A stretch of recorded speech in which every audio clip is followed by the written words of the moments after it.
À la une ce soir donc, peut-être une issue dans les négociations à la STIB entre les syndicats et la direction. Après, je vous le rappelle, un 4e jour de perturbation sur le réseau.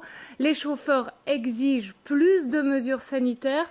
Marie-Noëlle Dinan, vous êtes avec la ministre bruxelloise de la Mobilité. Effectivement, Marine, mais c'est un vrai roman à rebondissement, cette histoire et cette crise de la STIB, puisqu'on vient d'apprendre il y a quelques secondes que l'accord, le préaccord qui vient d'être signé serait rejeté par l'ensemble du personnel. C'est un chauffeur qui vient de nous communiquer cette information. Il vient de recevoir l'information. J'ai à mes côtés Elke van den Brand. Elle va me rejoindre parce qu'elle a dû s'informer en direct. C'est chaud, c'est du direct. Elle a dû en savoir plus sur ce qui se passe au niveau de la base et de ses chauffeurs. Madame Van den Brandt, on l'a dit, c'est très très chaud ce dossier. Pourtant, il y a quelques instants, les syndicats et la direction étaient tombés sur un plan, un accord. Oui, il y a un accord qui était convenu entre la direction de la STIB et les syndicats. Maintenant, les syndicats en discutent. Ce qui est important dans cet accord, alors d'un côté, je me réjouis qu'ils ont trouvé un accord et que le dialogue social puisse s'entamer parce que c'est là qu'il faut faire le dialogue social. C'est très important dans ce dialogue et dans cet accord que d'un côté, on prévoit la reprise des services de la STIB alors que la STIB peut être à la disposition, à la service des Bruxellois, ce qui est très important. Et d'autre côté, une série de mesures qui peuvent augmenter le confort et la sécurité des voyageurs et des employés de la STIB. Alors ces mesures, quelles sont-elles? Est-ce qu'elles répondent aux demandes des chauffeurs qui demandaient notamment plus de désinfection des transports aussi, que les services coupés reviennent? Il y a une série de mesures qui sont dans cette proposition, qui est maintenant touchée tous les employeurs, ils peuvent tous les lire.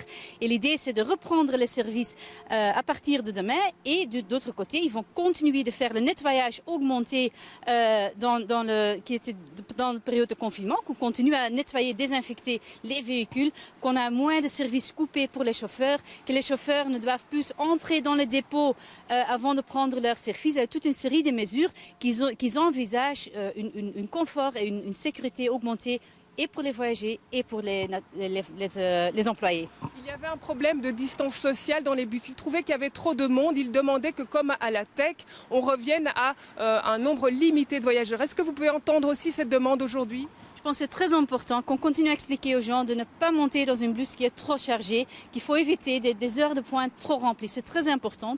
Il y a le porte-masque qui est obligatoire. C'est une décision du Conseil national de sécurité parce qu'ils savent que ce n'est pas toujours possible de garder la distance sociale, mais il faut quand même rester dans l'esprit de distance sociale aussi dans le transport commun. Alors, c'est un message que vous envoyez aux voyageurs, pas au personnel. On l'envoie évidemment aux voyageurs parce que c'est aussi pour protéger notre personnel, mais aussi pour les voyageurs et pour faire en sorte qu'on puisse continuer à offrir le service de transport en commun aux tout bruxellois et nafteurs. Je pense que c'est très important que tout le monde respecte les consignes, que tout le monde porte sa masque, qu'on respecte le plus possible la distance sociale, qu'on ne va pas avoir des bus trop remplis dans les heures de pointe. Ça, c'est très important. Et visiblement, les chauffeurs ont l'impression que les gens ne respectent pas. Ils ont des bus parfois bondés. C'est leur crainte. Par rapport à ça, est-ce que vous allez augmenter, par exemple, les contrôles?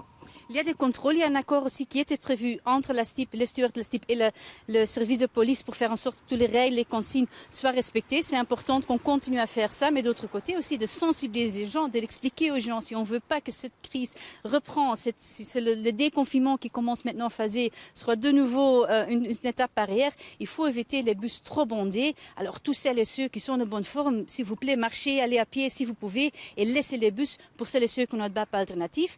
Et si vous l'utilisez, faites-le en respectant les règles, portez le masque, toussez dans vos bras, vous connaissez tous les règles et aussi gardez les distances sociales. Et si la bus est trop remplie, ne montez pas, attendez, la fréquence est augmentée, attendez un petit peu, prenez le prochain bus. Je suis sûre que les patrons comprendront que les gens sont 5 minutes en retard sur leur travail parce que le bus était trop bondé. C'est très important que tout le monde continue à respecter ces consignes. Alors on le voit maintenant, c'est au personnel et aux chauffeurs qui ont mené cette action depuis 4 jours d'analyser ce document. Un premier contact que j'ai eu par SMS il y a quelques minutes m'annonce que l'accord serait rejeté. On attend évidemment dans les minutes qui viennent, voire dans les heures qui viennent, de vérifier cette information et surtout de voir si demain les transports vont bel et bien reprendre. Merci à vous Marie-Noëlle Dinan et à la ministre bruxelloise de la Mobilité.